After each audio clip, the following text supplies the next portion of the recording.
고난의 유익이라는 제목으로 하나의 말씀을 전하겠습니다. 이번 주는 종려주이면서 고난주간입니다. 사순절 마지막 주간으로서 예수님의 고난을 기념하는 절기입니다. 우리는 대부분 꽃길을 걸으며 행복하기를 원합니다. 인생은 꽃길만 있는 것이 아니라 가시길도 있습니다. 고속도로를 달리다 보면 같은 하늘 아래 어떤 곳은 먹구름이 잔뜩 끼어있고 비가 내리고 어떤 곳은 햇빛이 찬란하게 비치며 맑은 하늘을 나옵니다.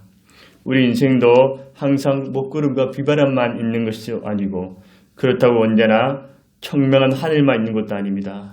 살아가면서 형통할지 공고할지 빛날지 깜깜할지 행복할지 불행할지 우리는 알 수 없지만 전능하신 하나님은 아십니다. 중요한 사실은 하나님이 살아계시기에 고난이 와도 삶의 끝이 아니라 하나님의 선하신 뜻이 있다는 것을 신뢰합니다.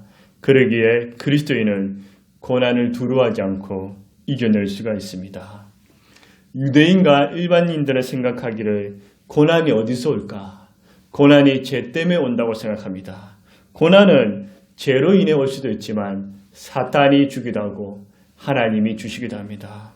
고난의 이유는 다양한 원인이 있을 수 있습니다. 코로나19로 인해서 대한민국은 이제 좀 살만하니까 온 인류가 고통에 처해 있습니다. 그리스도인에게 고난은 저주가 아닙니다. 심판과 형벌도 아닙니다. 하나님의 영광과 뜻을 나타내기도 하고 하나님께서 우리를 연단과 훈련을 하는 과정으로 여기십니다. 고난은 축복을 담은 그릇입니다. 고난은 죽이는 것이 아니라 살리는 것입니다. 하나님의 사랑의 손길이 있습니다.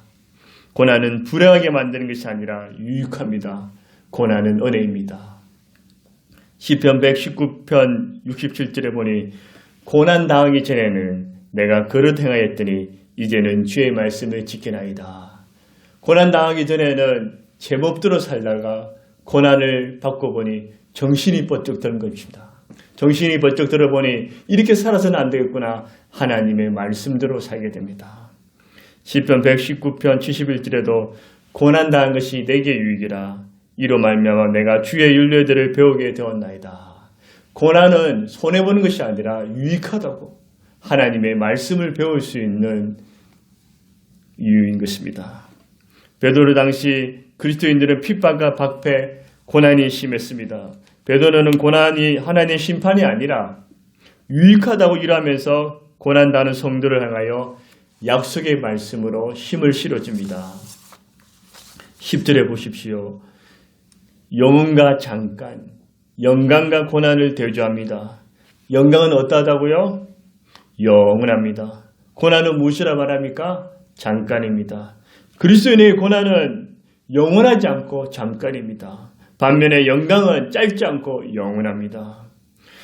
혹시 고난을 원하지 않고 영광만 원하십니까? 이것은 있을 수가 없습니다. 심은 후에 거둠이 있고 십자가 뒤에 부활, 고난 뒤에 영광이 있습니다. 예수님의 십자가 죽음이 없었더라면 부활의 영광도 성령의 강림도 없었을 것입니다. 예수님의 고난으로 우리가 구원을 얻고 하나님의 자녀가 되었습니다. 영원한 소망을 가지시게 되었습니다. 잠깐 제약을 쾌락을 위해서 영원한 영광을 포기하시겠습니까? 영원한 영광을 위해서 잠시 고난을 선택하시겠습니까?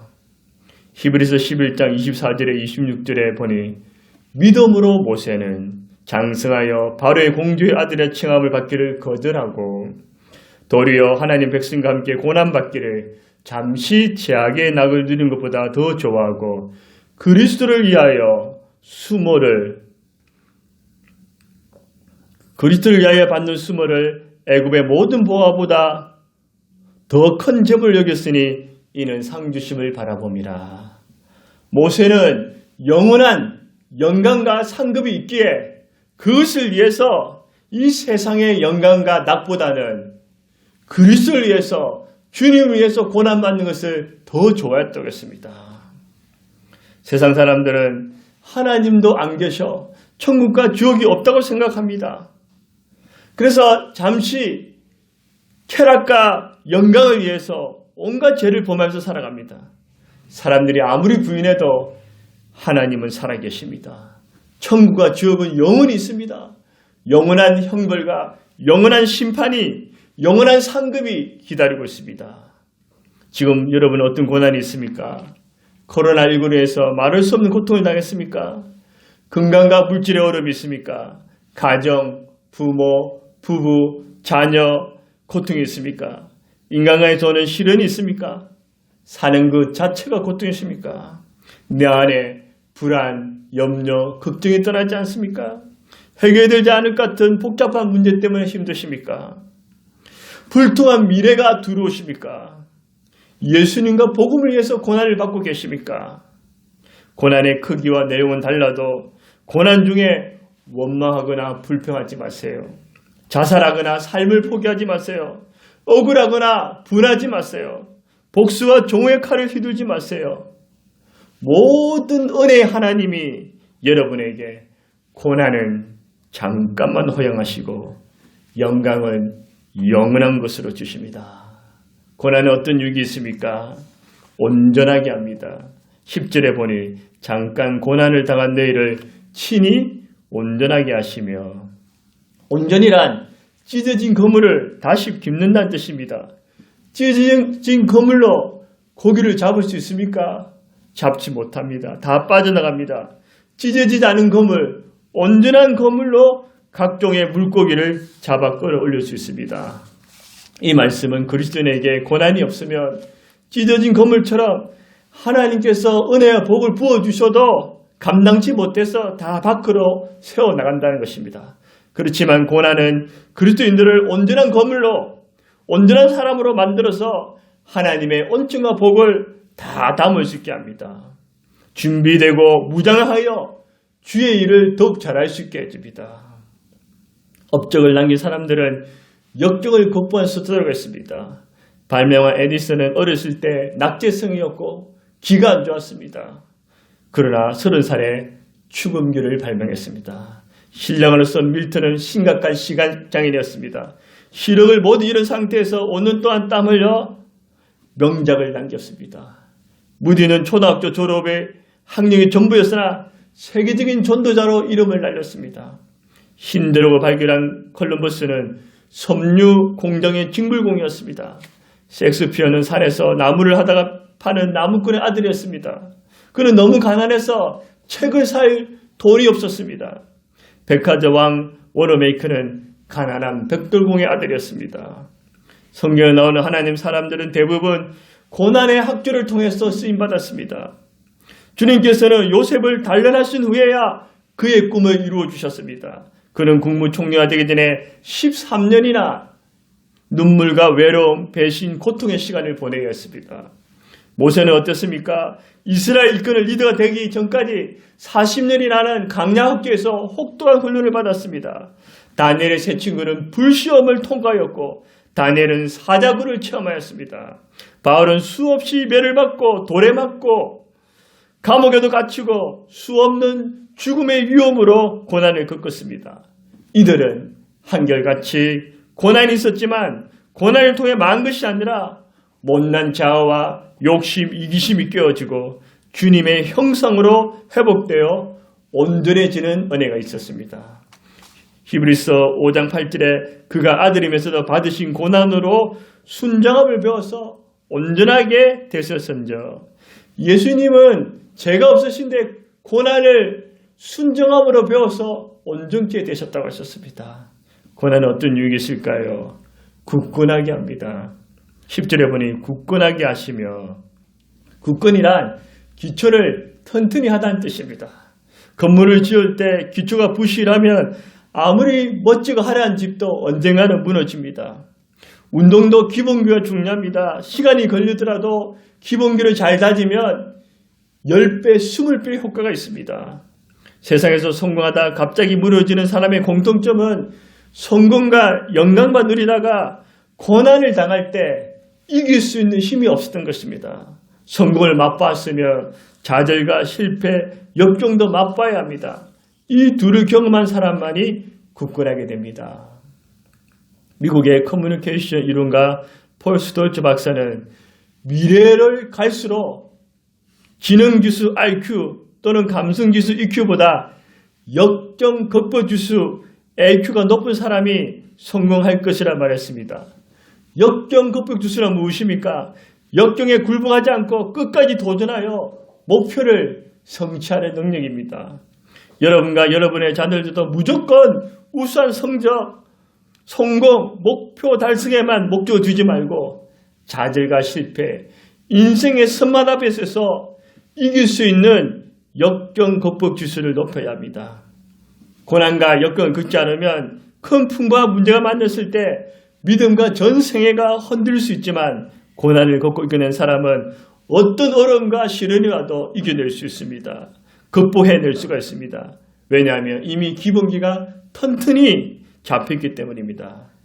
코로나19로 인해서 우리는 좌절하지 말고 이럴수록 역경 극복 지수를 높일 수 있어야 합니다.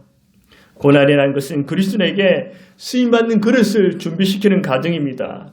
여러분이 당하는 경제적인 어려움, 대인관계, 결혼과 가정생활, 취업 문제, 자녀 문제, 질병의 문제들을 믿음으로 이겨내는 것이 중요합니다. 고난은 어떤 유익이 있을까요? 강하게 합니다. 10절에 보니까 강하게 하시며, 강함이란 원기를 완성하게 하다 힘찬 자세를 만들어주다는 것입니다. 체력이 떨어지면 사람들은 몸보신을 합니다. 기가 빠져나가면 열심도 식고 무기력해집니다. 체력이 딸리면 더 많이 피곤해지고 짜증이 납니다. 대인관계도 힘들고 만사가 귀찮고 신경질로 됩니다. 삶의 재미도 행복도 사라집니다. 원기가 왕성하면 힘이 생기고 열심을 낼 수 있습니다. 삶이 활기차게 됩니다. 체력이 좋아지면 자신감도 붙고 적극적인 자세를 가지게 됩니다. 삶의 질도 향상되고 만족도도 올라갑니다. 대인관계도 훨씬 좋아집니다. 여러분 보시기에 제가 별 고통 없이 평탄하게 달아신 것처럼 보이시죠? 그렇지 않습니다. 저는 과거에 내성적이고 부끄러움을 많이 탔습니다. 근심, 걱정, 겁도 많았습니다.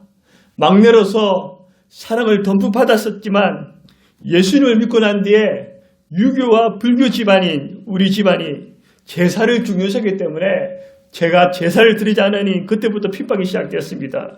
믿지 않는 가정에서 핍박을 받으면서 많이 힘들었습니다. 아버지에게 매도 맞고 성경주도 찢어졌습니다. 하루에 한 끼 또는 한 끼 반으로 몇 년을 지낸 적이 있습니다. 돈이 없어서 빚도 져봤습니다. 아무것도 할 수 없는 상태도 되어봤습니다. 반지하에서 10년 이상 살았습니다. 외로움, 고독, 질병, 죽음의 고통, 슬픔, 안 겪어볼 수 없을 정도로 수많은 고통과 시련을 겪었습니다. 지인들은 저에게 말합니다. 하나님께서 목사님을 크게 쓰시려고 고난이 큰 것 같다고 위로해 주었습니다. 솔직히 크게 안 쓰임받아 좋으니 고난이 없었으면 좋겠다고 생각했습니다. 큰 축복은 안 받아도 괜찮으니 그저 남들처럼 평범하게 있으면 행복하겠다는 생각도 들었습니다. 고난이 끝나면 또 고난이 찾아왔습니다. 고통이 그 당시에 무척 힘들었습니다. 시간이 지난 후 돌이켜보니 고난이 저를 벼랑 끝으로 몰고 가는 것도 같았으나 오히려 주님은 그것을 통해 나를 강하게 만들어 주었습니다. 날개를 달아 주었습니다. 주님은 나를 버리신 것이 아니라 고난과 시련을 말미암아 점점점 강한 주의 용사로 주의 능력의 일꾼으로 저를 달리신 것 같았습니다. 예수님께서 나와 함께 하시며 예수님을 신뢰함으로 고난을 이겨냈습니다. 지금은 웬만한 고난과 시련은 요동하지도 않습니다. 여러분 영과 정신과 몸과 마음이 강해지기 위해서는 고난을 겪어야 합니다. 고난에 무너지는 것이 아니라 고난을 디딤돌로 삼고 이길 때마다 영적으로 더욱 강한 용사가 되는 것입니다. 고난은 어떤 유익이 있습니까? 견고하게 합니다. 10절에 보니 틀을 견고하게 한다는 것은 반석처럼 흔들리지 않고 튼튼한 뜻입니다. 모래석은 어떻습니까? 아무리 화려하고 멋져도 비바람과 파도가 치면 허물어집니다. 반석은 어떤 폭풍과 비바람이 몰아쳐도 끄덕하지 않습니다. 흔들리지 않고 제자리에 있습니다. 모래 같은 신앙은 처음에는 잘나간 같아도 조그만 시험, 어려움, 상처를 받으면 금방 넘어집니다. 반스 같은 신앙은 처음에는 안 풀린 것 같으나 시련, 역경, 상처, 고통이 클수록 더욱 빛이 나며 견고하게 됩니다. 제가 당한 고난은 예수님의 고난에 비하면 100만 분의 1도 되지 않습니다. 죄 없으신 하나님 아들 예수님께서 우리 죄를 위해서 희롱, 멸시, 천대 받으셨습니다. 책짓을 맞으셨습니다.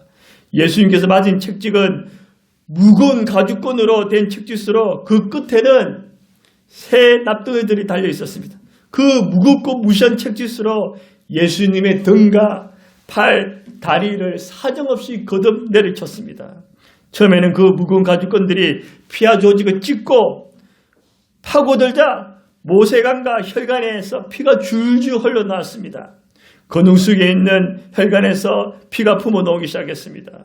책짓에 맞은 예수님의 상처는 깊고 넓었습니다. 예수님의 등과 살 가죽이 마치 걸레처럼 너덜너덜해지고 온몸의 형체를 알아볼 수 없을 정도로 찢어지고 피로 범벅이 된 살덩이가 되었습니다. 그리고 십자가에 매달려 양손과 양발은 굵은 대못을 박혀서 그 고통은 최고의 절정에 달았습니다. 우리 예수님께서는 저와 여러분의 죄 때문에 십자가에서 처절하게 비참하게 고통을 당하시면서 돌아가셨습니다. 예수님께서 고난을 피했더라면 저와 여러분은 이 자리에 있을 수 없습니다. 구원도 얻지 못했고 하나님의 자녀가 될 수 없었습니다. 지금도 여전히 죄와 죽음, 마귀의 종이 되어서 살아가야 했습니다. 예수님의 고난이 저와 여러분 온 인류를 구원한 것입니다. 예수님의 고난 때문에 원수되었던 우리가 하나님과 화목되었습니다. 도저히 하나님 앞에 나아갈 수 없었는데 예수님의 그 십자가 고난 때문에 담대하게 하나님께 나아갈 수 있습니다. 이렇게 온라인 또는 오프라인으로 예배도 드릴 수 있게 되었습니다. 예수님의 고난이 우리를 유익하게 만들어 주셨습니다. 지금은 사순절이면 고난 주간입니다. 고난은 변장된 축복입니다. 하나님의 선한 뜻이 있습니다. 고난 뒤에는 보상이 있습니다. 고난은 잠깐이지만 영광은 영원합니다. 고난은 유익이 있습니다. 어떤 유익입니까? 고난은 나를 온전하게 하고 굳건하게 합니다. 강하게 하고 견고하게 합니다. 즉 고난은 나를 온전하게 강하게 만들어줍니다. 그러므로 고난을 두려워하지 말고 고난의 유익을 믿고 나의 죄를 위해서 고난 당하신 그 예수님의 은혜를 어떻게 보답할까? 이 고난 주간에 예수님을 깊이 생각하세요. 예수님을 더욱 사랑하세요. 예수님께 영광과 존귀와 감사와 찬송을 올려드리세요. 할렐루야. 아멘.